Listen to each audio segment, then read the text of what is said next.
A new national identity is going to develop in the United States. We're going to look at what's going to unite the American citizens and what's going to actually allow them to grow politically, economically, and socially. Can you beat the clock? So I'm going to time you for this particular activity. We're going to review the last chapter's information or key terms, and you're going to list the events below in the correct order. So you will put them somewhere on your paper. It can be in the left side, right side, on top of the paper, wherever you are in your Cornell notes, and just list the letters. Below will be the list of events, and hopefully you put them in the correct order. I will pause the video to give you 45 seconds to put them in the right order. There are the events, and you may start when I pause the video.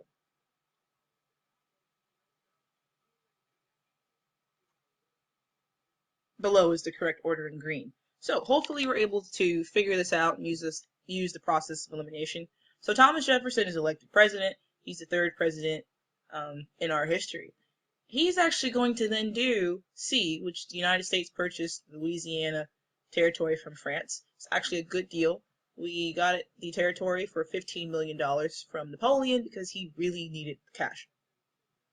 Then A can only happen if we buy the territory. So A is where Lewis and Clark actually explored the Louisiana territory, and they're actually going to discover some new species of plants and animals. D, Congress passes the Embargo Act, and that's passed in 1807, where the United States decides not to trade with Europe and foreign countries because they violated our neutrality laws. They didn't leave us alone. We said we wanted to be left alone when it came to European wars. B, the United States will declare war on Great Britain. That is the War of 1812, and at that time we had James Madison as our president. So hopefully you're able to put the terms in the correct order, and if not, now you understand why the order I went through is the correct order. Now, this whole section or chapter we're looking at is what forces and events will affect national unity and growth. So what's going to allow us to unite, and what's going to allow us to grow and to develop more as a country. So the two questions that you see on there, well, below, are what is culture and what do you think of when you think of the words sectionalism and nationalism? So I will actually pause the video and we're going to look at both of these questions. So culture is the way of life or the ways of life of a particular group of people. It can be from language, from music, art, clothing, food, and you can see that like in a culture.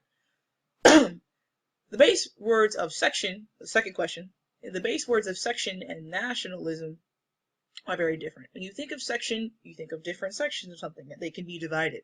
For nationalism, both you get the idea of like a nation, and one nation as a whole. There's no differences that you should be able to point out. Well, for sectionalism, the definition is disagreements between different regions. We're going to look at those when we look at the country as a whole. We have the North, the South, and the West, and those three regions are going to emerge over time.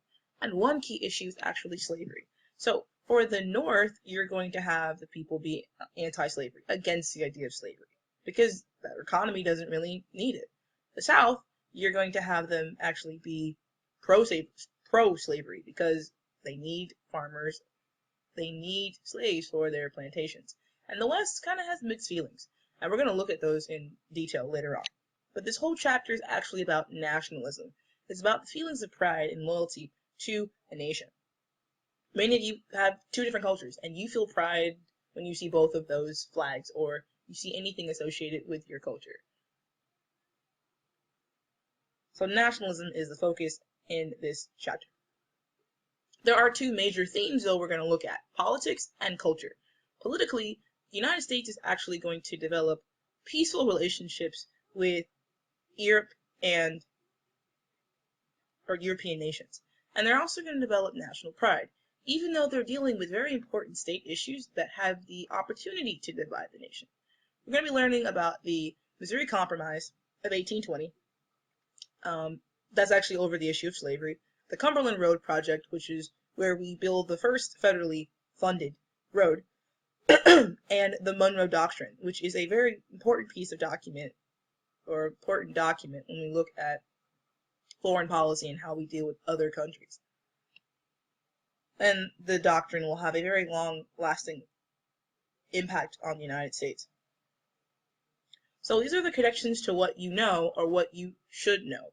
We looked at the 3 effects of the War of 1812, and one of them was that it left the United States stronger and more confident. It actually did make us really proud of ourselves.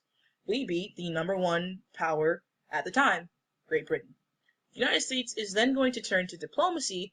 Diplomacy, as I've talked about before, is negotiations and other relations between nations.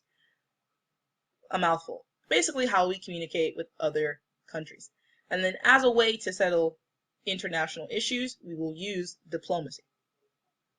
So, as a review question, what is sectionalism?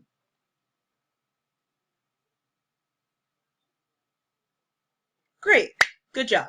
So, it is disagreements between different regions.